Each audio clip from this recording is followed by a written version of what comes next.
Hey, hi. Not maybe. It looks like it is. Welcome to Full Crazy Town, episode 23. I'm Stephen Cole, the mayor of Full Crazy Town. I got cut off after only 20 minutes last week, so I'm going to read fast. I was about to go into Chris Hedges, who was on a podcast. I think the guy's name was AJ English. And Chris was just saying fascism is always the poster child of liberalism. Pretty good analogy. Chris wrote a book called Death of the Liberal Class.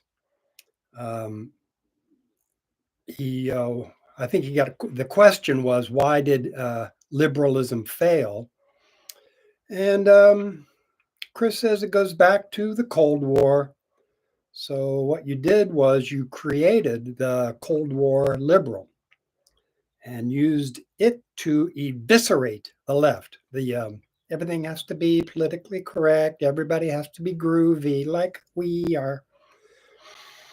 Uh, anyway, wokeism left the virtue signaling, censorship, etc. Um, he goes back then to the 1930s when capitalism broke down and FDR has to choose. He fears revolution if people aren't helped. So he goes the way of the Wobblies, the unions, workers of the world, the communists, W.E.B. Du Bois, yeah, America's greatest intellectual, Chris called W.E.B., stripped of his passport and jailed, ran for president in jail. It's a distortion of liberalism, the wokeism that's evolved. When Chomsky writes about it, he says it's safe. It's a safety valve. It ameliorates the left and allows pseudo liberalism to go forward. For FDR, the specter of the 1917 Russian Revolution loomed, but now, um, and he back then he feared the power of the left, but that power has been destroyed or eviscerated. Liberal class was used to destroy the left.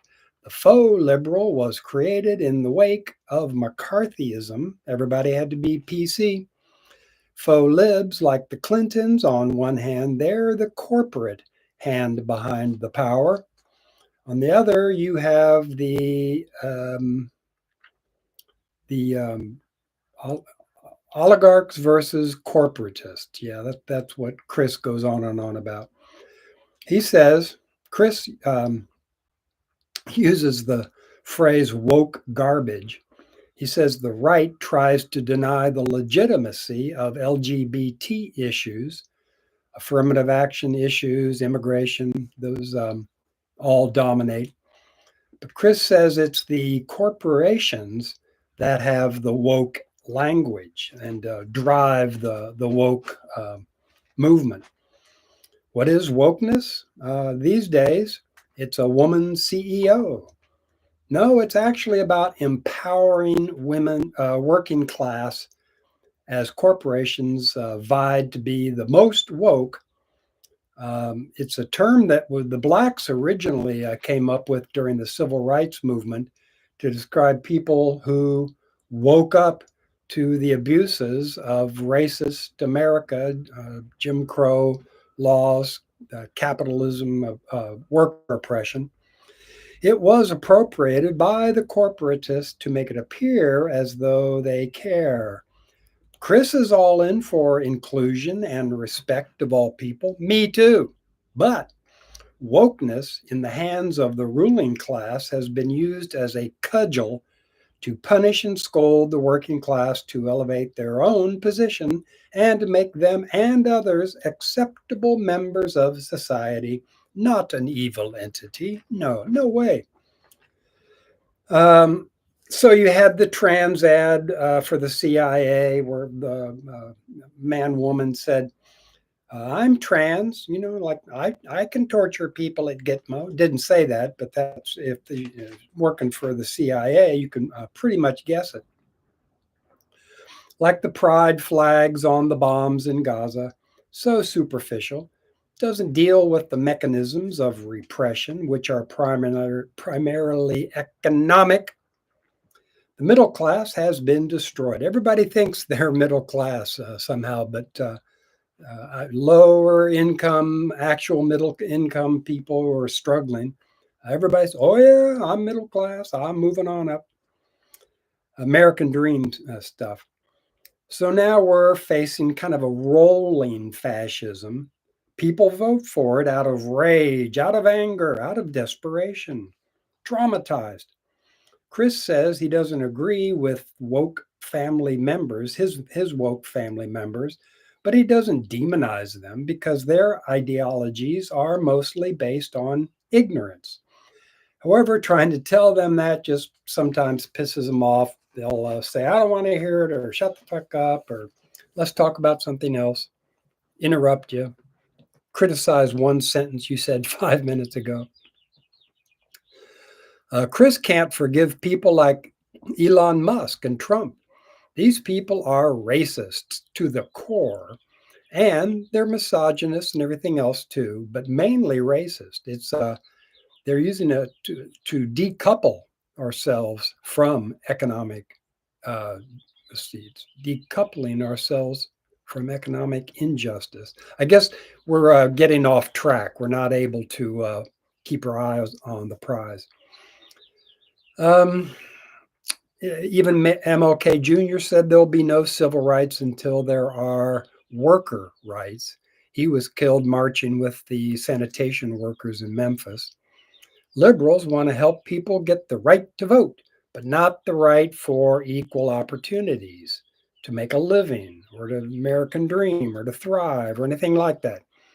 Liberals headed for the door once the king started talking about money issues. When you extract the economic factor, all narratives revolve around what Glenn Greenwald called boutique activism, where people say, I'm in favor of A, B, C, but not 1, 2, or 3. I just don't care about them, or I don't have to care because I'm middle class, even though people are falling out of the middle class by the millions. So they're encouraged to blame others for their problems, or just blame others who have problems. Not necessarily the blamer, but the blamees are victims of their own stupidity or whatever. Chris calls capitalism a veneer. It's the end of the empire. He's been saying that for 10 years.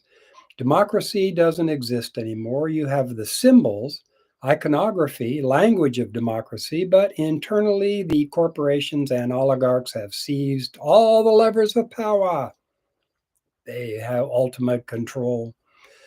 This last election was a battle between corporatists and oligarchs.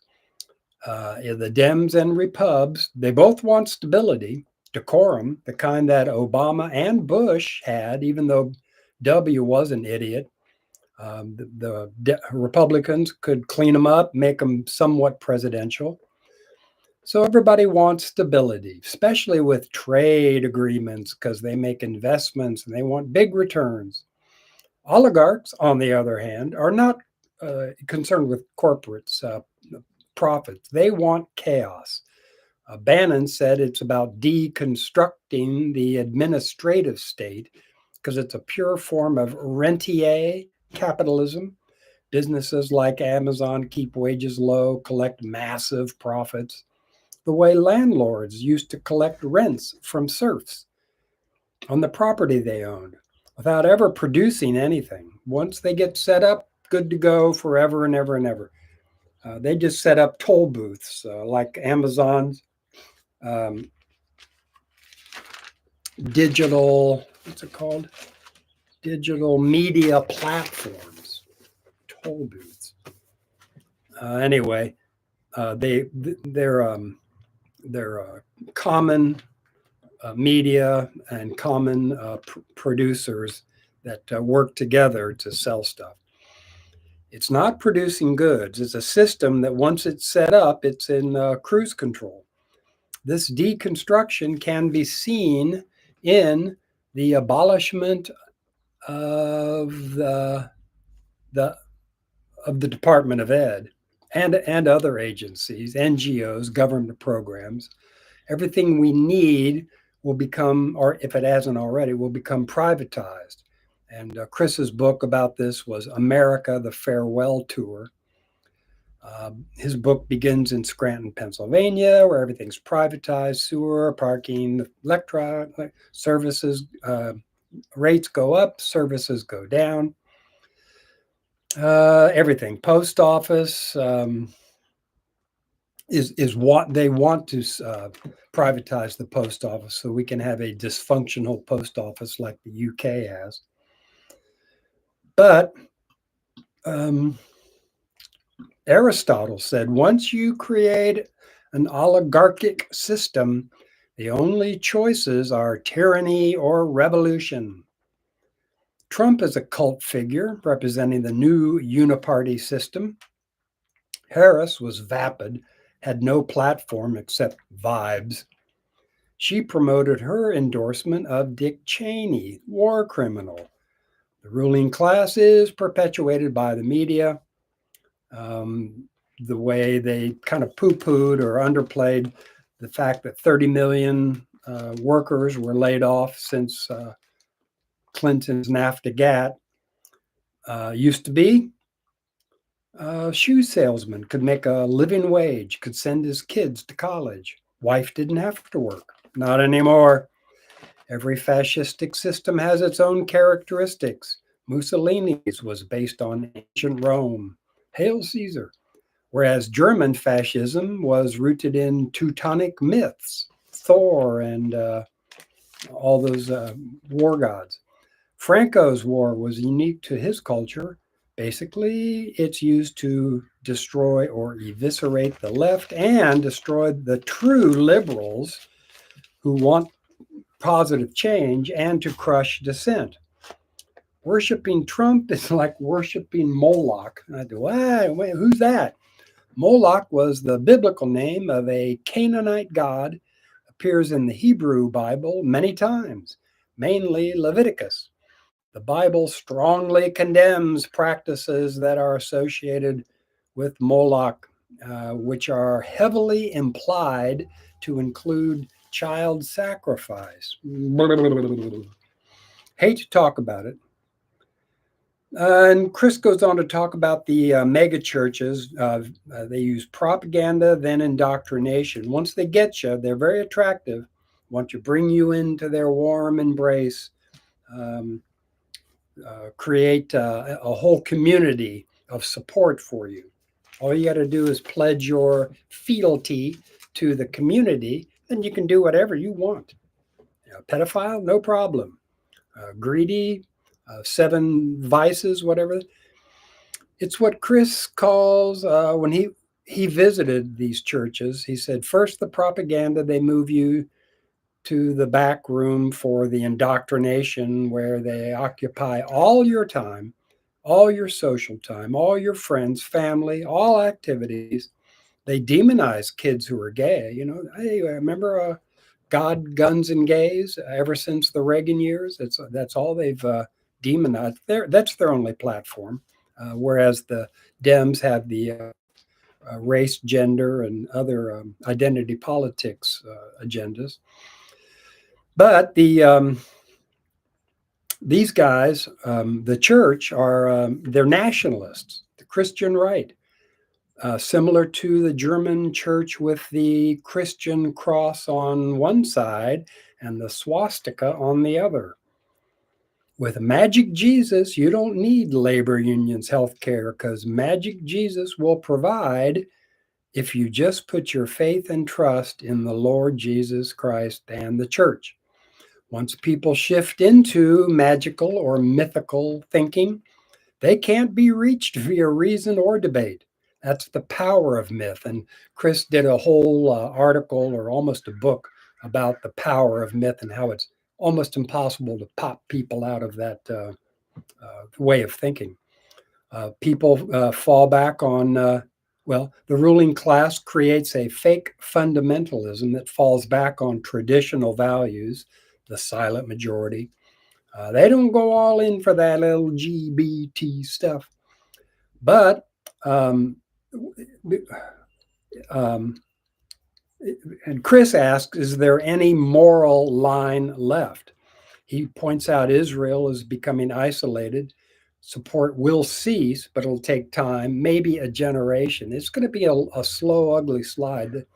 Nothing's going to happen fast except a nuclear holocaust. Rapture, not in the Bible. Nope, rapture, nope. It's decidedly anti Semitic. It's all about when the second coming is going to involve Christ coming back to Zion. And then everybody will have a choice, either convert to Christianity or go into the lake of fire. So that kind of sounds anti Semitic to me. A proto fascist system with Jewish students saying they feel uncomfortable. New York Times has lost advertisers, so they cater to particular demographics, shit livery. Chris says we got to go back to, we must destroy these political systems. We must destroy the economic, social, and political systems in order to destroy these exploitative states, systems. We have to mobilize the working class, strike, general strike, militant labor movements. You have to know your enemy, fight back.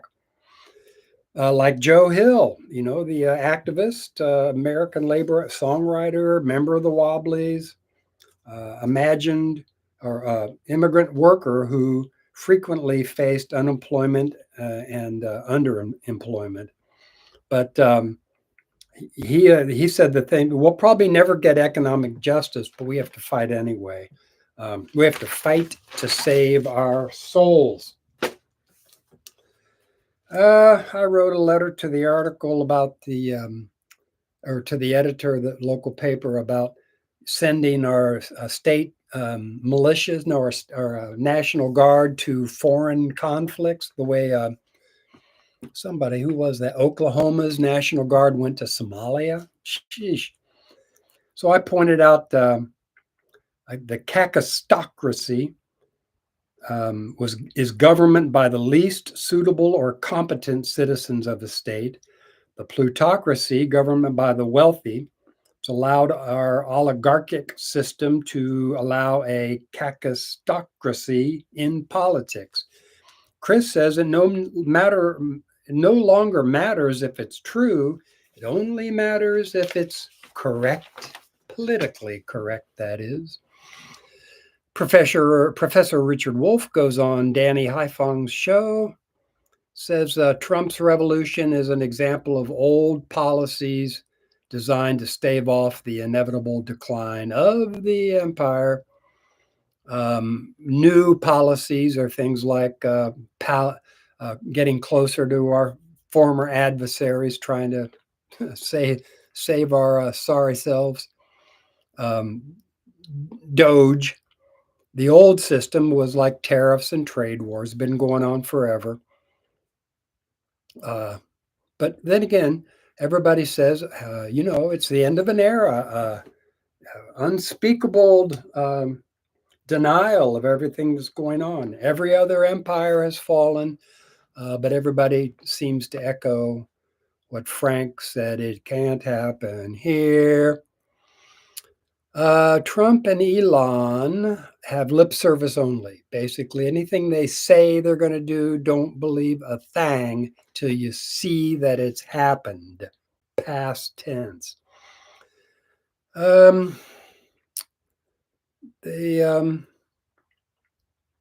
see. The Republicans have done this before, no matter if it was about gun enthusiasts, Christian fundamentalists, or white supremacists. For example, when Bush was president, came time to abolish abortion, they didn't do it, didn't get it done. They still need that issue. They weren't that interested. They just need that as a platform issue. God's guns and gays, God, abortion, anti-abortion, blah, blah. U.S. business community is very small. Only 3% are employers, 97% are not. Okay, so workers, non-workers. Got it? Trump realized that the support of gun enthusiasts, anti-abortion rights people, Christian fundamentalists, white supremacists, is needed to get votes to get the tax breaks for the rich. So he stumbled into the right political moves at the right time to get what he and other oligarchs want. He went further with white supremacy than the Republicans in the past, further with Christian fundamentalists. His minions responded with enthusiasm for their great cult leader. Most people are interested in guns and abortion rights. The most people who are interested in guns and abortion rights are more to the left than to the right. But because this time it's our empire going down, they don't want to believe it. I had to kind of go back over that. Chris talks in long sentences that really make you think. But when he says interested in gun and abortion rights, he's talking about the left, saying all guns are bad or, all abortions are good, those cultural, emotional push button issues. Trump and Elon are performing an exercise using slogans, old and new. With Reagan, it was get the government off our backs, and the best government is the least government, etc. Now it's Department of Government Efficiency, cut the fat, streamline the government. Trump's trying to cozy up to Russia in an attempt to save the empire. So he's going against his enemy, against his former allies, 25% tariff on EU countries, and cozying up to Russia and probably China next, just because they're the brick winners. Time's running out. U.S. is tossing allies under the bus in an effort to survive. Then Danny Haiphong talks about isolationism, dangerous moves, no solution, but maybe the only solution, tariffs, etc. Too late. We're being overtaken, passed, left behind. Bullying won't work any longer. Trump is trying a different approach, probably won't work. Trade wars won't work. Russia says it's an Asian nation now.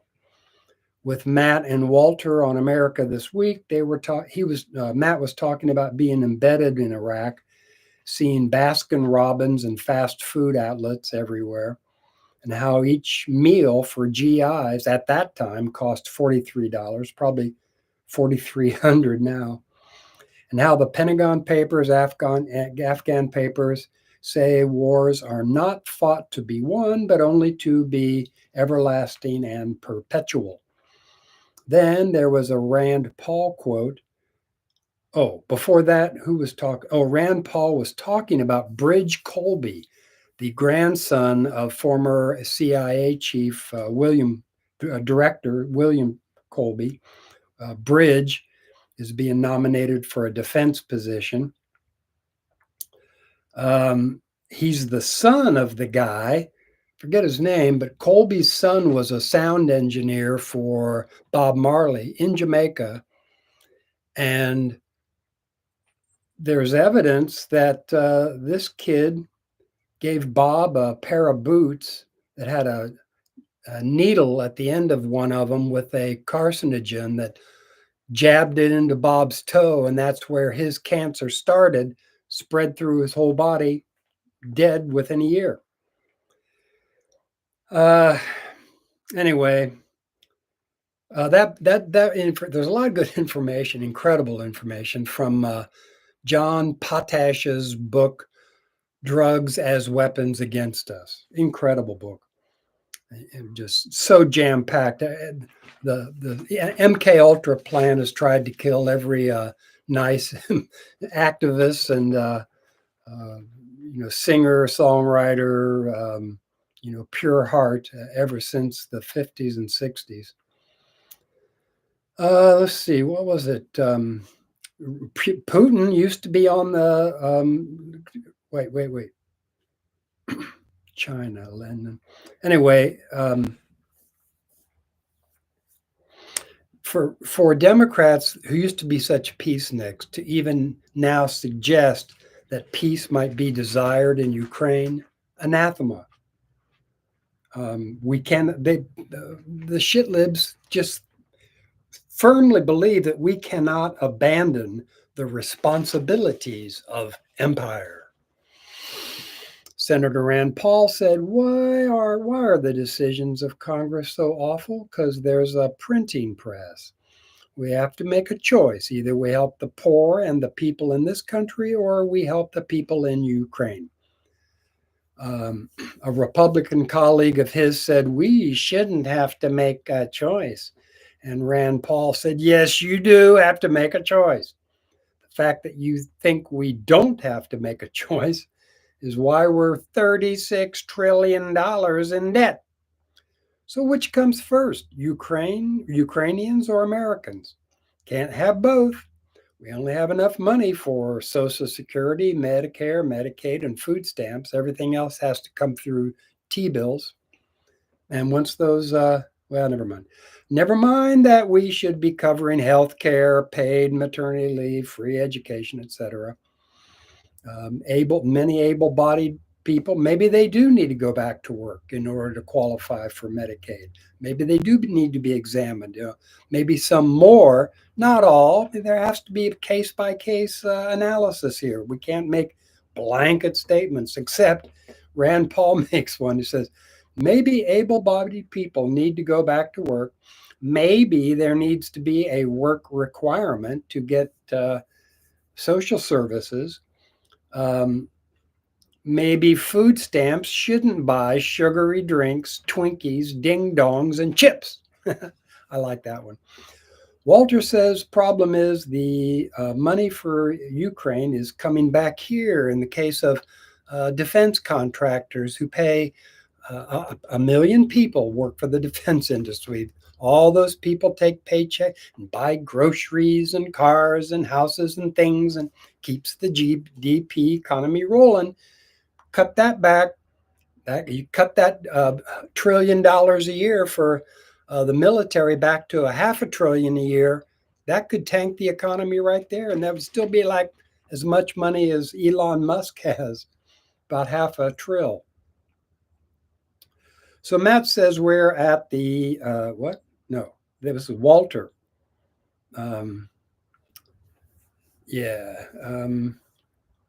Matt says we're at the fork in the road. Do we endlessly rack up debt or try something else? Rand Paul says we need to audit the Pentagon. Fort Knox is reportedly, there's no gold there anymore. Where'd it go? Ukraine has to be audited, all that money, those billions and hundreds of billions of dollars. We're threatened from within, not without. If there's a defense industry necessary, it's defense against, deep state, unelected bureaucrats, three-letter agencies, call them what you will. Matt talks about Jamie Dimon, head of Morgan Chase, advocate of DOGE. Even Wall Street is calling for efficiency, accountability, but it's probably just going to be lip service, posturing, resulting in some cuts maybe up here, and that'll be trumpeted and put in headlines. But also there also will be cuts in social programs, which really hurts the average Americans. War pigs won't be making as much money as they want, but people won't be making as much money as they need. There's real inefficiency in these private equity firms. Everybody knows. Taking over businesses that are profitable and well managed, stripping out their assets, running them into the ground and running them into a facade of efficiency. Matt thinks it's going to take over 10 years just to do an audit, let alone taking 20 years to fix it. To fix the system or destroy it or just watch it self-destruct. 10 years, 20 years, what's the difference?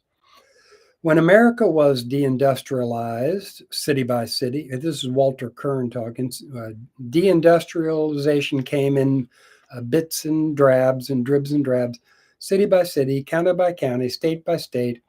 All we heard was, this will make products cheaper. Yeah, but what if you don't have any money because you got fired? Then you can't buy any. And that's what's happened. We have no GDP except, bombs and missiles and guns and bullets. John Potash's book, remember I mentioned drugs as weapons against us? He had one comment that I tried to quote from memory, talking with a family member, but I couldn't do it, so I decided to write it down so I could flick something out. And here he was. He said, after World War II, U.S. intelligence made Argentina the founding center for Operation Condor's drug trafficking and genocide. Now, this was basically getting the Nazis that they wanted out of Germany. Werner von Braun, and he was the first rocket scientist and the first successful rocket scientist and the first head of NASA. But Operation Condor evolved into a drug trafficking and genocide throughout South America, Central, all over the world. They use these Nazi tactics to get what they wanted.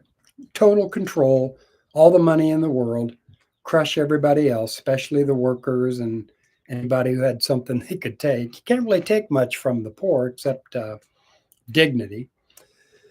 Let's see. First, help transport many of the Nazis to Argentina.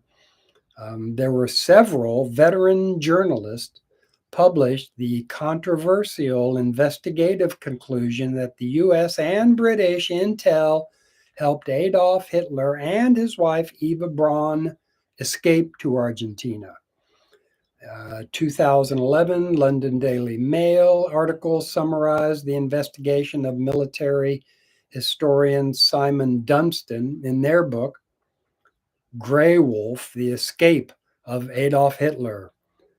The article also summarized the Argentinian journalist Abel Bastis, his 2003 book, Hitler in Argentina. Italian journalist Patrick Burnside wrote Hitler's Escape, which is being made into a movie. So more people are going to be hearing about this, whether they believe it or not. These researchers presented documents and eyewitness interviews backing their claims that Hitler died in Argentina in 1962. I'm getting a new flyer going. I've had a flyer about write your congressperson a anti-war letter, and at first I was just talking about Ukraine. Then I started talking about Israel's war against the Palestinians, and I have slogans: healthcare, not warfare, and the names and addresses, and how to write a letter that is most likely to be read. It's better than just shaking your fist or bitching, moaning, complaining. Do something. That's going to be my attention getter on the flyer. Do something. Don't just shake your tiny fist, bitch, moan, and complain. Write your congressperson. Organize a protest. Have a march. Have a boycott. Have a this. Have a that. General strike. There was a JD interview of Chris Hedges. It was entitled, the segment was entitled, The Deep State and Trump, Fraud or Revolutionary. Trump, fraud or my money's on fraud. Excuse me. Chris was quoting liberally from his latest book, The Greatest Evil is War, where he describes a mafia economy. Now, if you've listened to my book, read my book, talk about Operation Underworld, World War II. Yeah, World War II, trying to get to the bottom of these U-boat sinkings, decided it was mafia instigated and controlled, found out who it was, threatened them, paid them off. I don't know, maybe bumped a few people off, but basically got a different mafia boss in charge of the dock workers so that the secrets would not be spilled. The beans would not be spilled by the dock workers. It was strictly controlled, and supplies started getting to Europe during the war. And then after the war, this handy little partnership just kind of continued where we'll get you access to drugs and even provide transportation, and won't ask anything in return except for you to do me a favor now and then. That's all you got to do. So drugs, um, guns, international commerce, trafficking of everything illegal, including people. Chris talks more about the mafia economy, big banks, Goldman Sachs, criminal organizations. In '08, Barrio bailed out the banks. People got evicted, pensions failed, and now we still have um, uh, equity funded managers and just private equity funds are what they're called. He mentioned one, KKR. They bought a nursing home chain. It's a private equity firm, which buys properties, separates out the administrators, and then rents out these properties, charges high rents.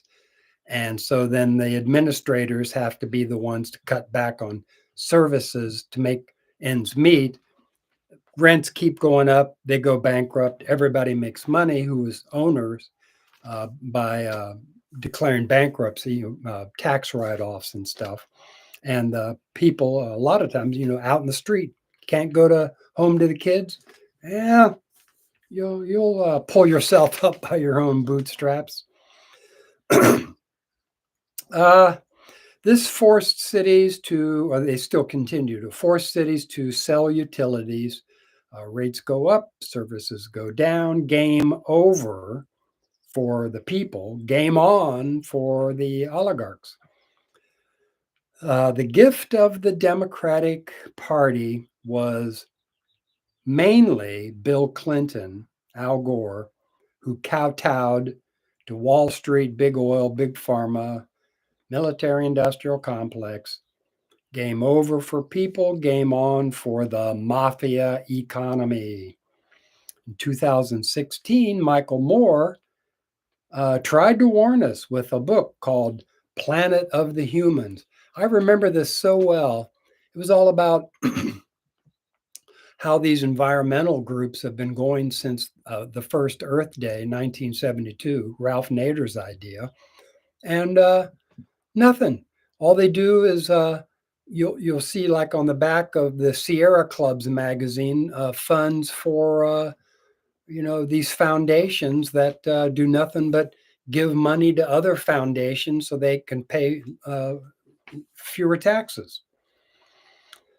But there was Planet of the Humans. God, that was such. Michael Moore caught more shit, mainly from Elizabeth Warren and Hillary Clinton, as I recall.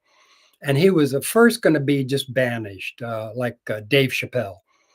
But he apologized, said, I was wrong. I want to keep getting invitations to your exclusive parties, and I'll toe the line from now on. I just had to get that out of my system. Anyway, so he tries to break out of the shit livery, but can't. And when he gets threatened, eek, falls back into do as they say to do. Planet of the Humans. Had to take it all back for the sake of partying. After BC Clinton, Bill Barrio was supposed to, get us out of Vietnam or got out of Afghanistan. What did we get? Surge was supposed to do this, was supposed to do that, didn't.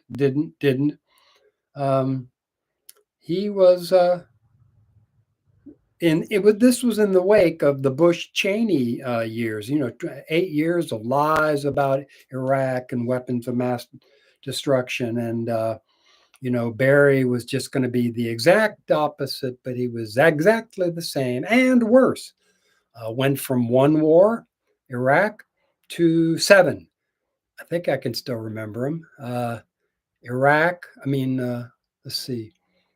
We had military aggression, not just wars or coups, but yeah, the Barry's line in the sand in Syria, remember that?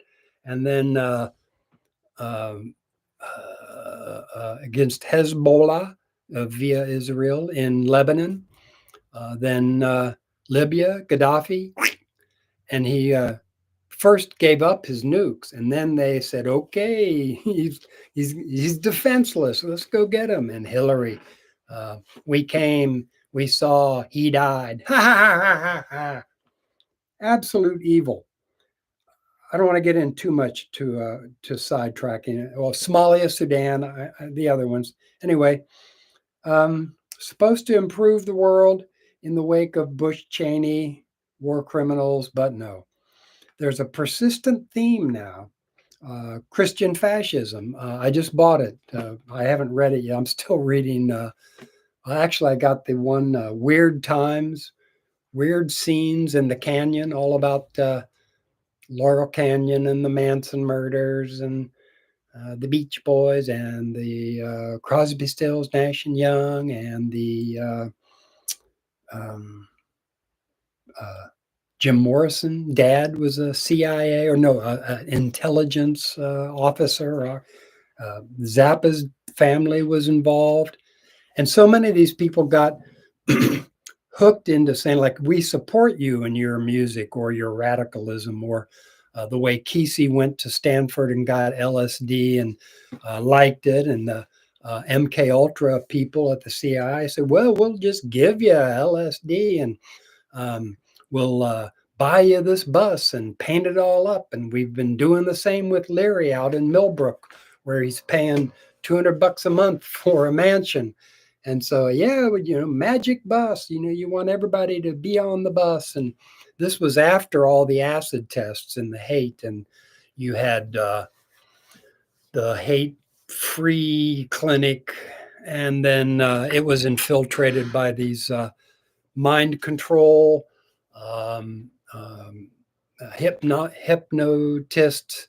And these are the ones that got to Courtney Love at a very young age. Typically, they're involved with child trafficking. They want to get these kids at an early age, start the drugs, start the programming, start the propaganda and the just the mind control.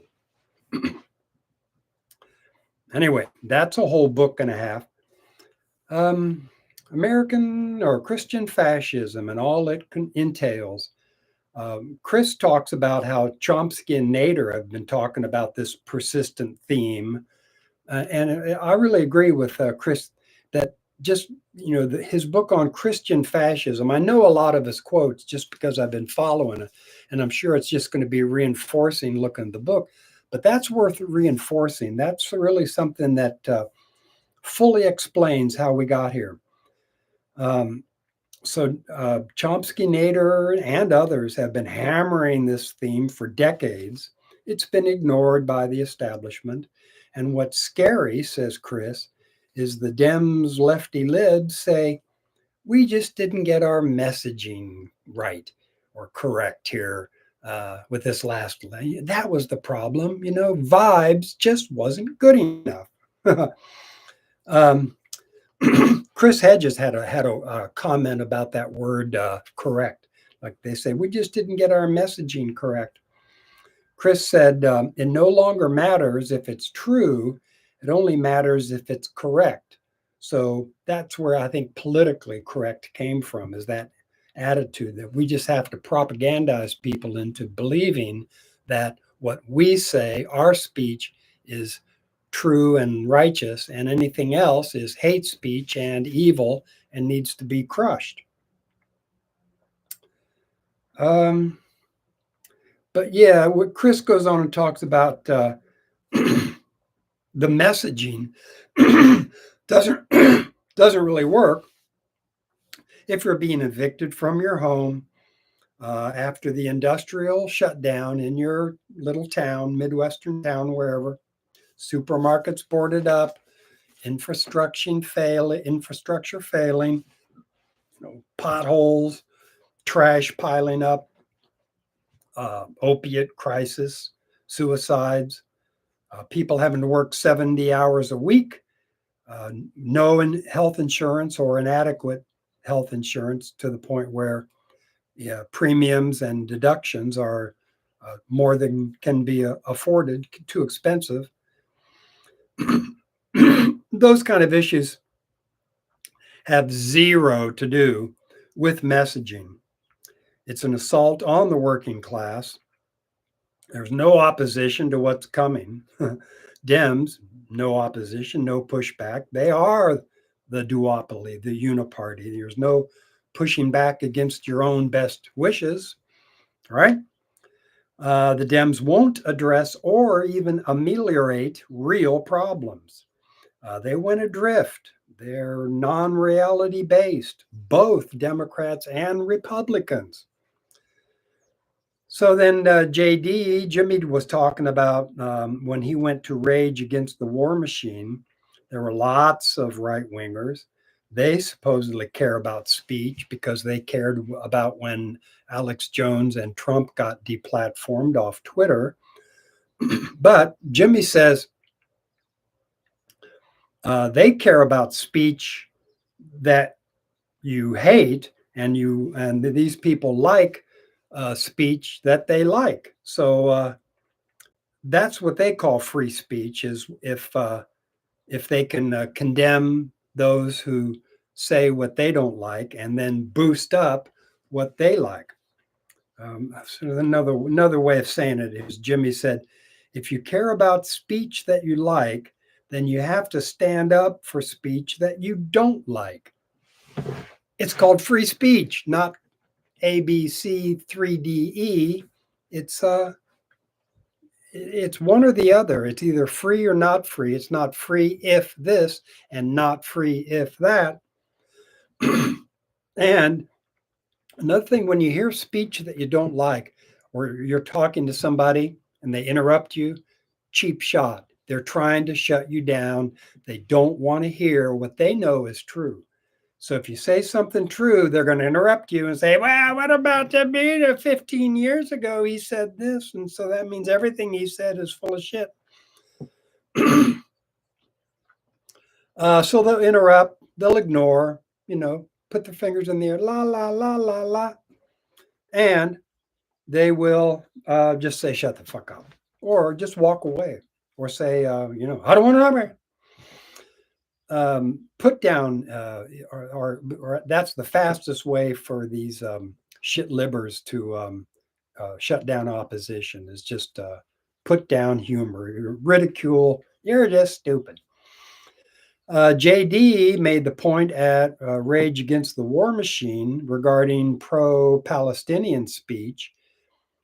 And he was saying, hey, if you're pro-speech, you should be for pro-Palestinian speech. Their right to express themselves. A lot of the MAGA people who had been backing Trump's pledge to back Israel, a lot of them clapped for that. They didn't say, well, hey, but Trump said, my cult leader. So there was a video of Glenn Greenwald on Jimmy Dore where Glenn talks about the empire and the self-destruction of the empire. Glenn quotes Chris Hedges. This is a pretty good quote.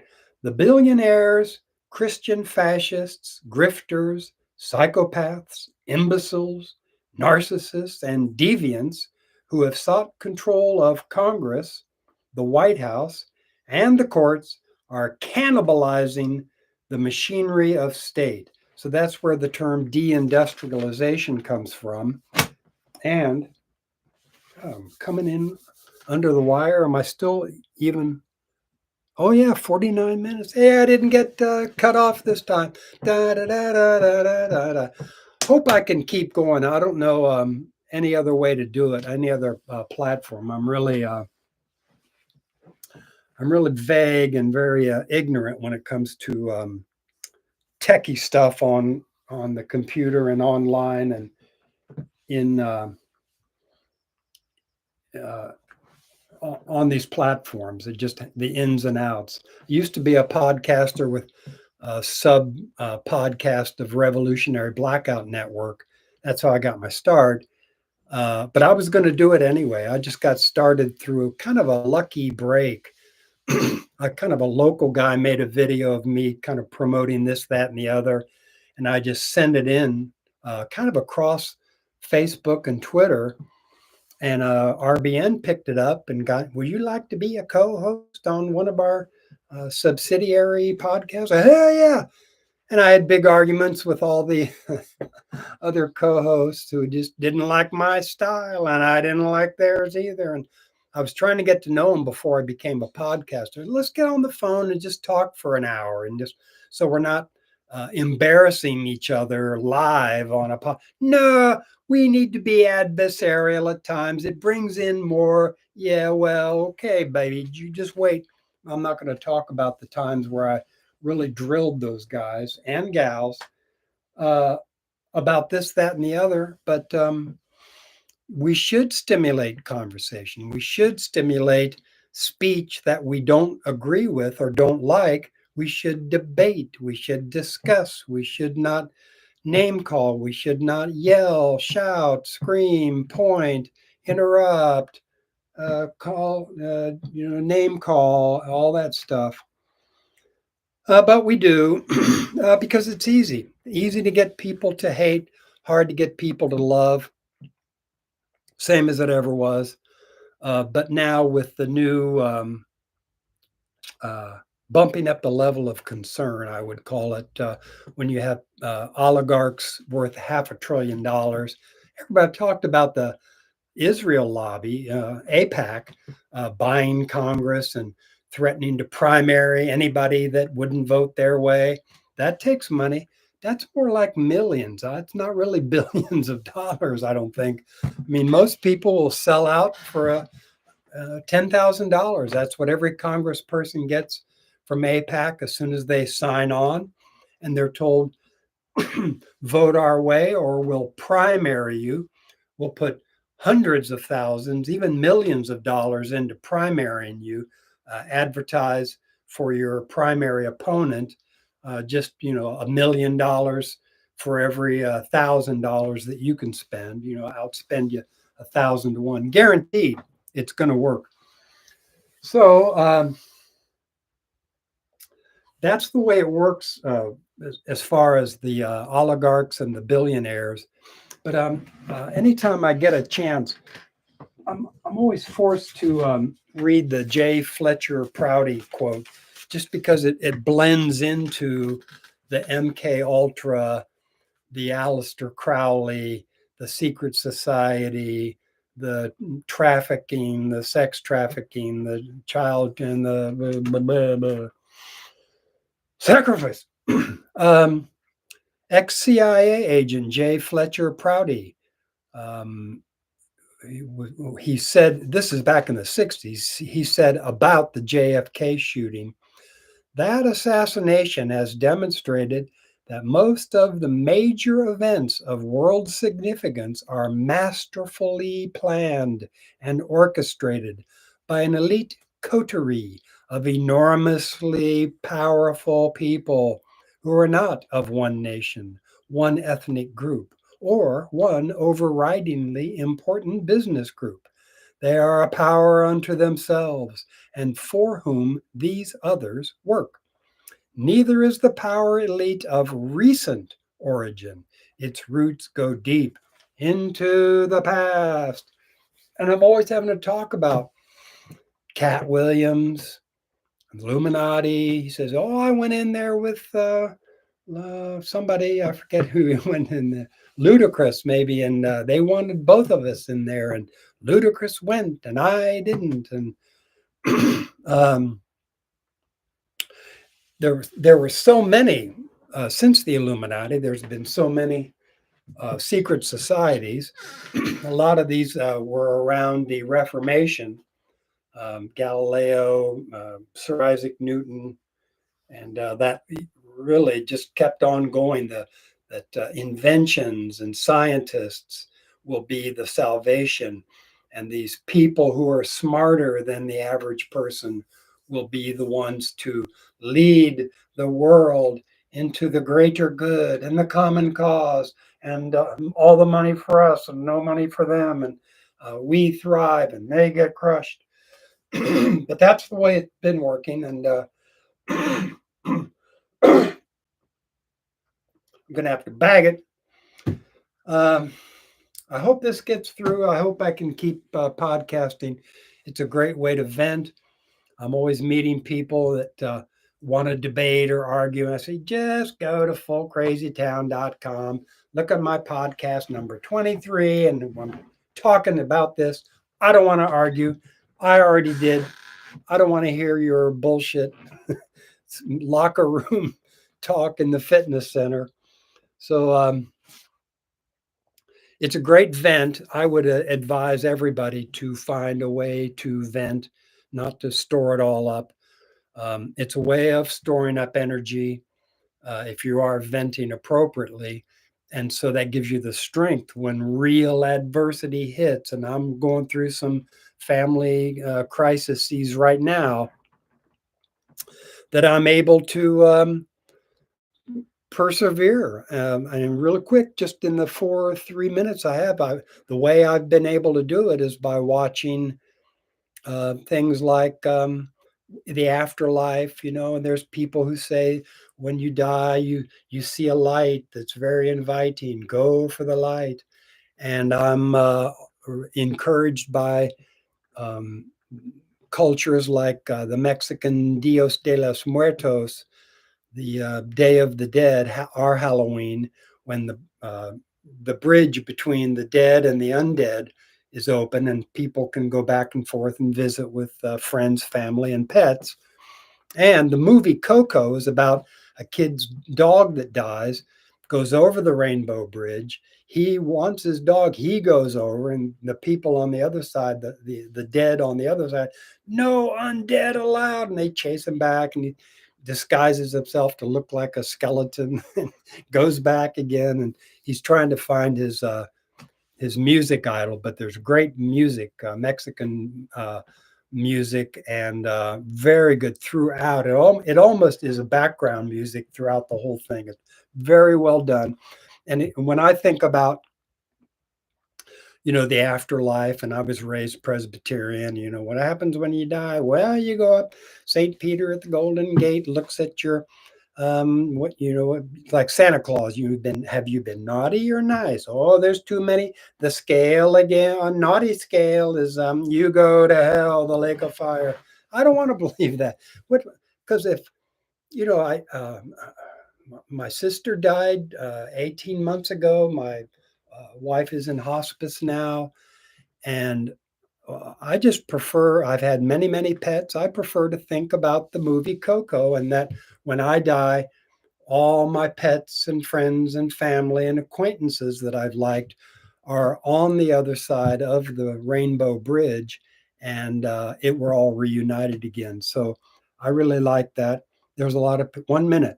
There's a lot of people who think that that is the real reality, and this corporal, physical ailments and emotions and sensations and all is just kind of a facade that the creators of the universe or the movers and shakers of the universe have created kind of as a entertainment, just to see, Lord, what fools these mortals be. The gods look down and laugh. So that could be it. Thanks for anybody who did tune in. Like I said, I'm mainly venting and not worrying too much about anybody watching this or ever doing much with it. But I'm not sure if Due Dissidence is on. I think they were on earlier today. I think Russell's still in Seattle doing the workers' strike back conference. So see you later. Bye now.